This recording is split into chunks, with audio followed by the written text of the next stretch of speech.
Hi guys, I'm the Ember. Today I'm going to show you how to make this cool text scene in Blender. So let's get straight into it.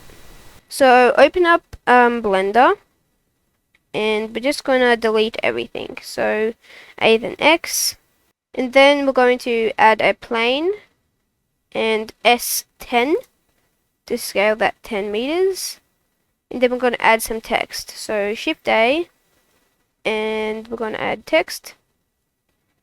And you can't really change it at the moment. So you're going to press tab to go to edit mode, delete that, and write whatever you want.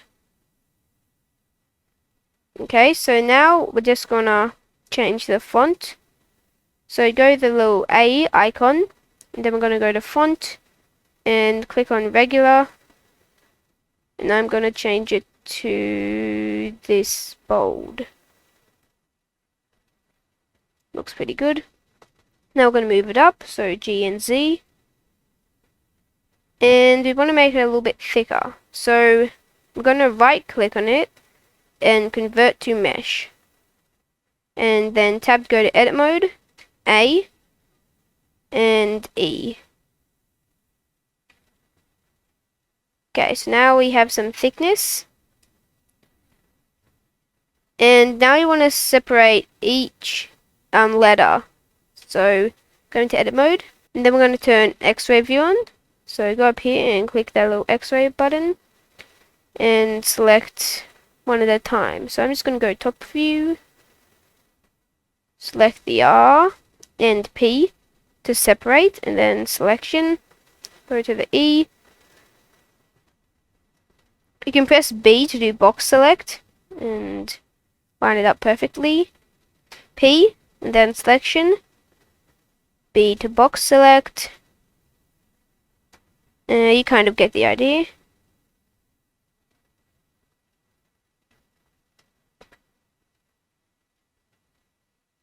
And the last one. Okay. So now we can turn X-ray view off, and each letter is a different object. Okay, so we're going to go to the camera icon, click ambient occlusion, bloom, and screen space reflections. Okay, so we're just going to add a camera. So go to top view, Shift A, and camera, and then you can click Control Alt Numpad 0. And we're going to zoom this in a little bit. So G, Z, and zoom that in. Okay, so we're going to change this to material preview. Okay, so we're going to go to shading and select one of the letters, click new, Shift A and add a Voronoi node, so Voronoi, and we're going to plug the color into the roughness. Okay, so we're just going to go to rendered view, and you can see that it's kind of doing something. And we're going to change the base color to black. Going to change the scale to 60.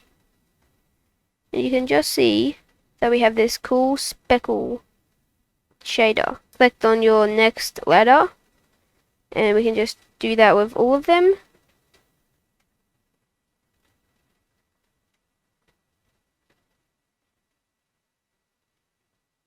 Okay. So you can make this any color you want, but I'm going to stick with black, so that looks really cool. And we're going to make a shader for the base. So new, let's call this base. And we're going to get a Voronoi again. You can either use a Voronoi or a noise. I'm going to use the Voronoi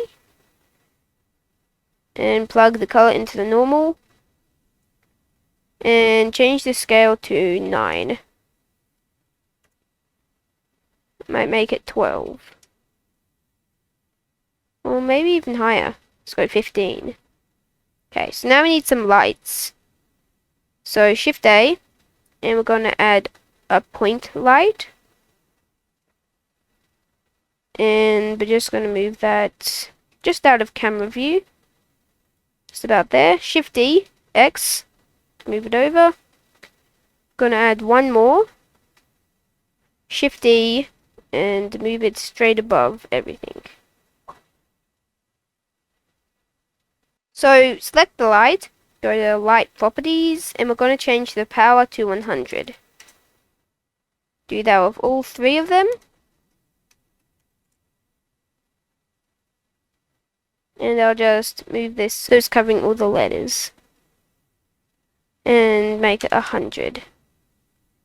So now you can see the speckled.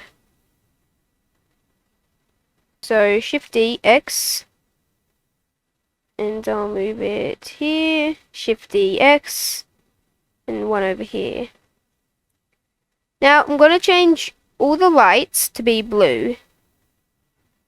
So select one light, change it to be blue, other light, blue.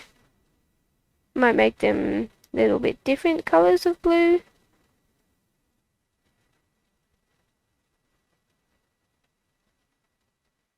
And the last one, blue.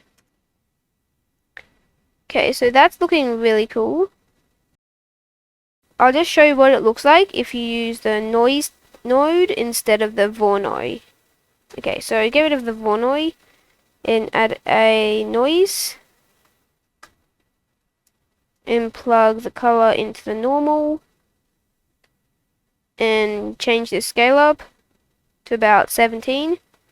So that makes this cool, cloudy sort of effect. You can either use the Voronoi or the noise. I'm going to stick with the Voronoi. Get the Voronoi back. Okay, so now we just need to render this. So you're going to go to your render properties, which is the printer icon. So make sure it's set as PNG. Then you're going to go up to render, render image. Okay, so the render's done. To save it, you're going to go to image, save as, save it to wherever you want, call it whatever you want. I'll just call it Ember, save as, image, and that's the finished image. Subscribe if you want to see more content, and check out some of my other videos. I'll see you in the next one.